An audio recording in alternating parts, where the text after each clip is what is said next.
As much as we've spoken about personality types of clients, you will find that almost every client has a very different almost level of understanding as to what they expect from you as their digital marketer.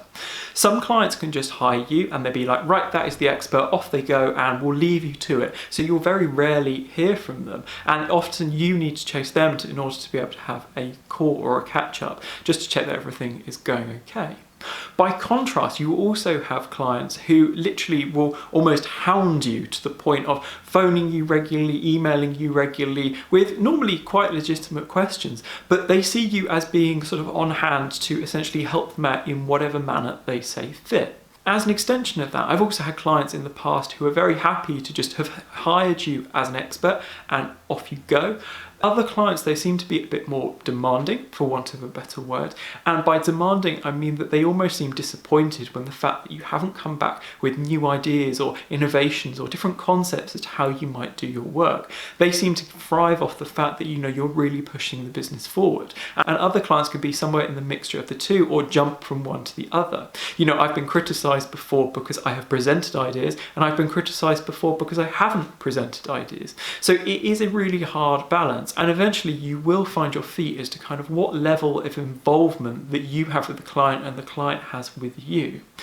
In saying all this though, just because the client suddenly decides that you should be on hand at all available times of the day in order to answer their calls and questions, that doesn't necessarily mean that you have to agree to that. This is a really hard decision to make as to kind of where you draw the line on things.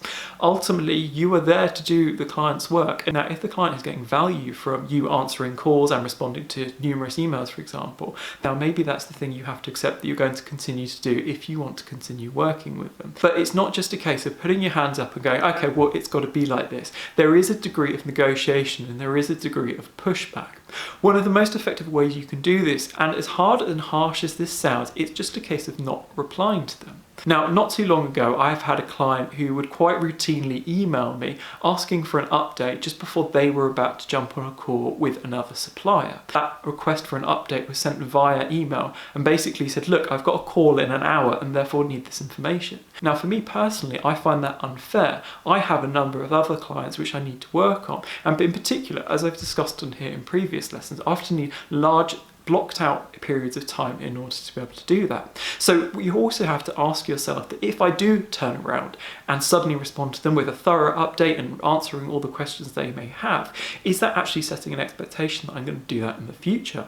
The answer in that instance would be yes. So in those instances, I've actually not replied, but replied back at a later time and actually said to them, look, I'm really sorry, but if you do require this information more frequently, then either give me more advance notice, or if it is that important, then look at phoning me. There's often this bit of friction between what the client expects and kind of what you expect. And it's one of those things which is best to have honest conversations with, but also if you can, to try and establish it at the start. This is why when you're putting together a quote, way back when at the sales process, you outline what it is you're going to be doing and what it is you're not going to be doing, because you're setting the client's expectations. That relates to hours and days of working as well. I do occasionally get emails and messages in on weekends and I don't respond to them simply because I want my weekend to myself. In the world of marketing, and particularly working on a monthly basis like this with digital marketing clients, there should very rarely be anything which is so urgent that you need to respond within an hour. Ultimately, you've got to make the decision on each and every individual case as to whether you respond, whether you don't respond, and what you respond with. But at the end of the day, you've got your business to run, and if a client is taking up way more energy or time, you have to really question and query whether that client is right for you.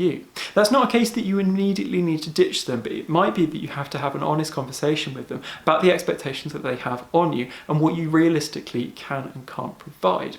Now, it is in those instances where having those conversations can be really beneficial to the client. Often a lot of organisations have never worked with freelancers before, so they're still finding their feet as much as you are. But it's far better to have those conversations and establish, what works for you, Particularly when I first started out in freelancing, you have this desire to please everyone, but ultimately it's at your detriment in terms of working really late and getting stressed and feeling like that you can't switch off and step away from your business. This all comes back to what you want from a freelance business. And if you want to provide the best level of customer service and be responsive to every email and call that comes in from a client within 5 minutes, then that's great. Do your thing. But ultimately, if I want a more flexible way of living, I also have to draw a line in the sand, and ultimately I need to decide that my level of communications is set at a certain level so that I'm happy and the client is happy as well.